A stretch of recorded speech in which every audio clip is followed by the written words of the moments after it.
Hi, welcome to Tarot Off the Cuff. This is Kevin Quigley. Joe Monteleone has decades of experience reading and teaching tarot.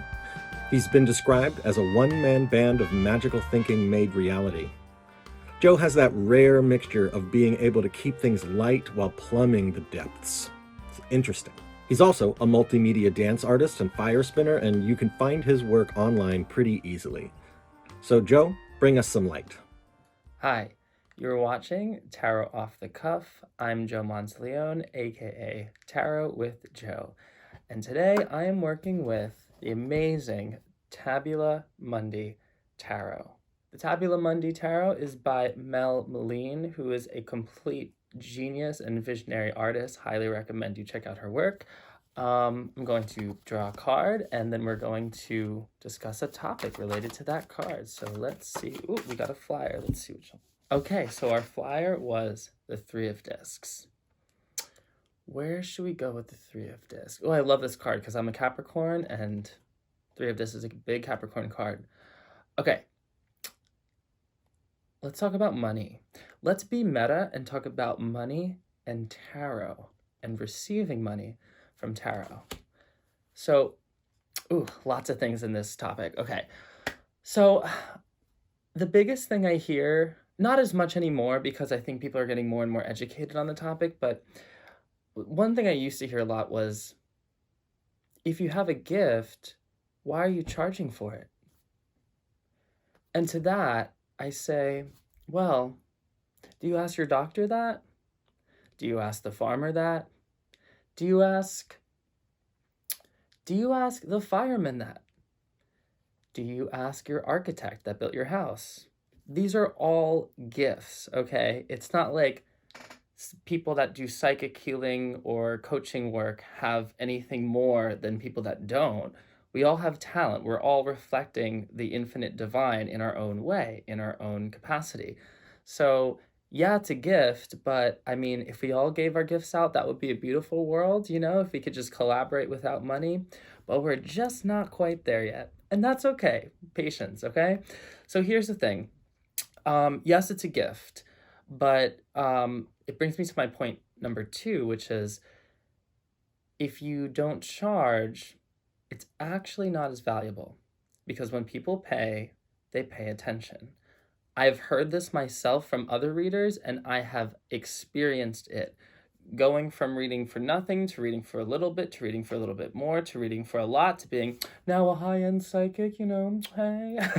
No, but really though, like, I'm telling you, the more people will pay for a reading, the higher quality the more they will receive from the reading. And I've also noticed, and this is kind of interesting, and I don't mean this as a judgment at all, but I have noticed that the more a client is willing to pay for a reading, the more satisfactory the experience will be with that client, because they are there for a reason, and they know that they want to make a change, or they want more information, or they want to heal something. They are there to do something.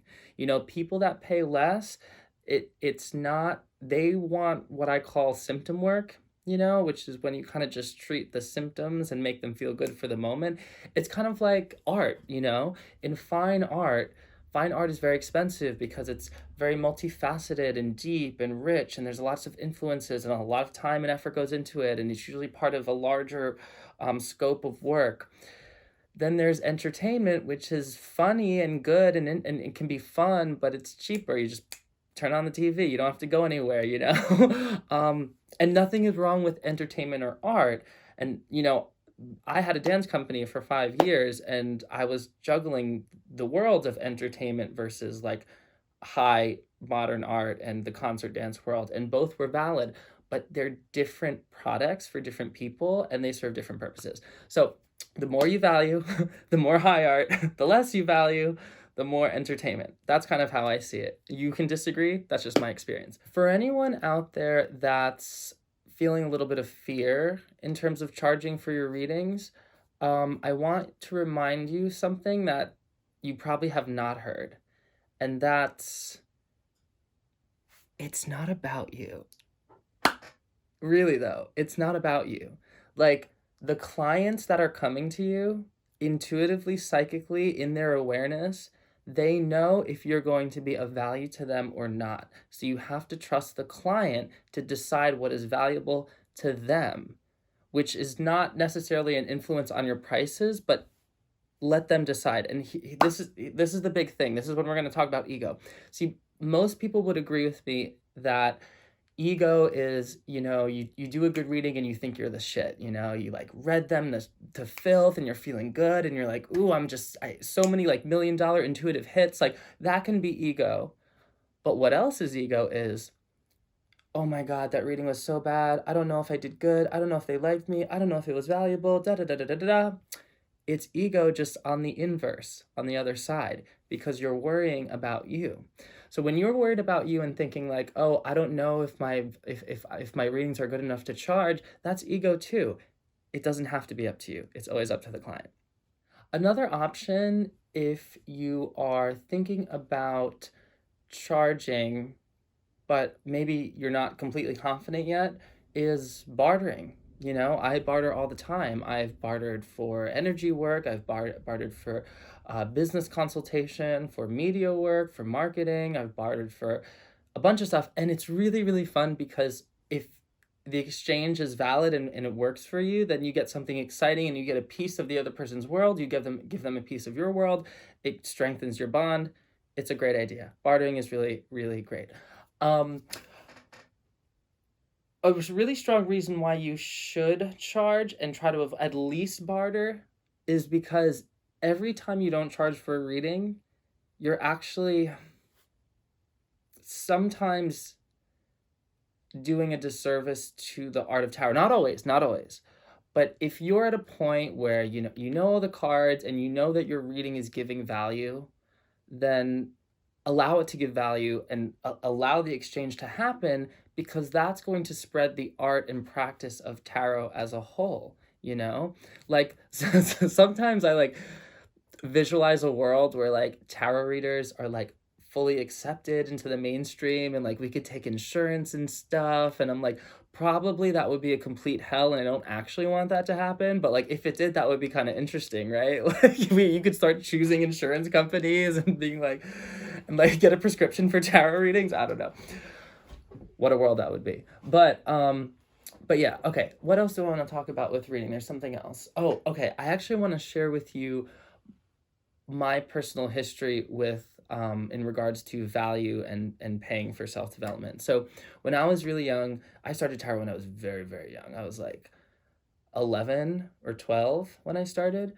And I remember, I think this experience happened when I was 13 or 14, but I was walking through this Renaissance fair and I was just like, wow, this is where I need to be. Like, this is my community. This is my home. Like, the magical weirdos, carnies, like Vikings. Ooh, Vikings.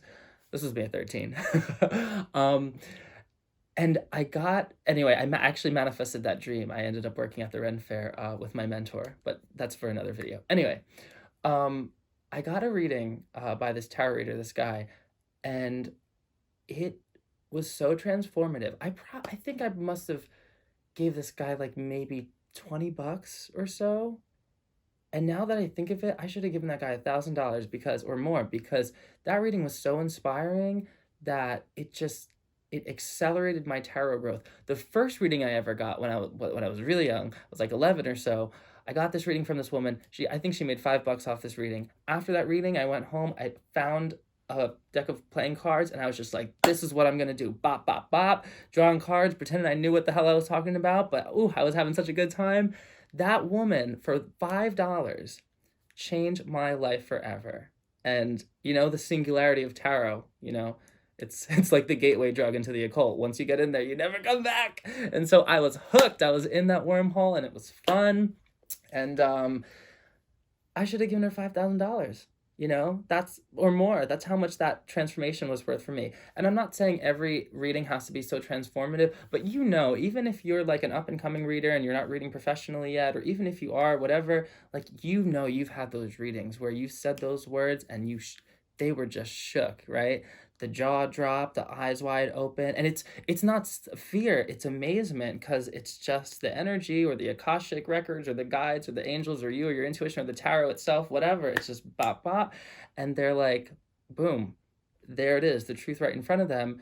And then they get to make a choice. That's the beauty of tarot, is it opens up the possibilities by revealing what's there. Somebody can calmly, with consciousness, start making choices for them. And really, like, that's priceless, you know? So I guess one last thing I'll say about money in regards to tarot in this fun meta topic, money's energy. It's just a manifestation of energy. Even in the Thoth deck, you'll notice how the discs go from an abstract image, and as it goes down to the suit, they look more and more like money until the 10 of discs, which is literally coins. And the idea is that we're generating this system of service and exchange, which is coming out, I guess ontologically, is coming out of whirling spheres as a symbol for matter, you know, planets, atoms, all of that. And all of that grows through evolution, and now we have money to represent matter and to represent energy and to represent time and service and doing stuff. And we all know that tarot does stuff. It does a lot. So rejoice in that and accept that money. So I'll share with you what I learned from one of my closest friends. This is a fun tip. Whenever you're about to give someone or when somebody asks you for a reading, next time someone asks you for a reading, especially if you don't charge yet, when they ask you, you just say, yeah, I'll give you a reading. What's your budget? Boom. Okay, that was my video on the 3 of discs, which is the Lord of Work, Mars in Capricorn, and this is all about passion projects and service and collaboration and exchange and really hard work. And it's the moment when things start to really take form in the suit of discs, which is earth, which is money. Let me know your thoughts about charging in the tarot, healing, coaching industry. I would be more than happy to chat about it. This is Tarot Off the Cuff. My name's Joe Monteleone, aka Tarot with Joe, and this deck is the amazing, super richly, deliciously esoteric deck, the Tabula Mundi by Meleen. Much love. Thank you for watching. Hi, thanks for watching. This is Kevin Quigley with Tarot Off the Cuff. If you can take a second, click the subscribe button down below. That'll let you know when a new video is posted and you might want to jump over and watch it. If you hit the thumbs up for the videos that you really like, that will help spread the word so new people will find Tarot Off the Cuff in their feed, and that helps the channel grow. That would be great. And if you got a question or a comment, positive or negative, whether you agree or disagree, or if you want to add information or your own take on a particular card or a particular topic, put a comment down below. We would love to hear from you. Thanks so much.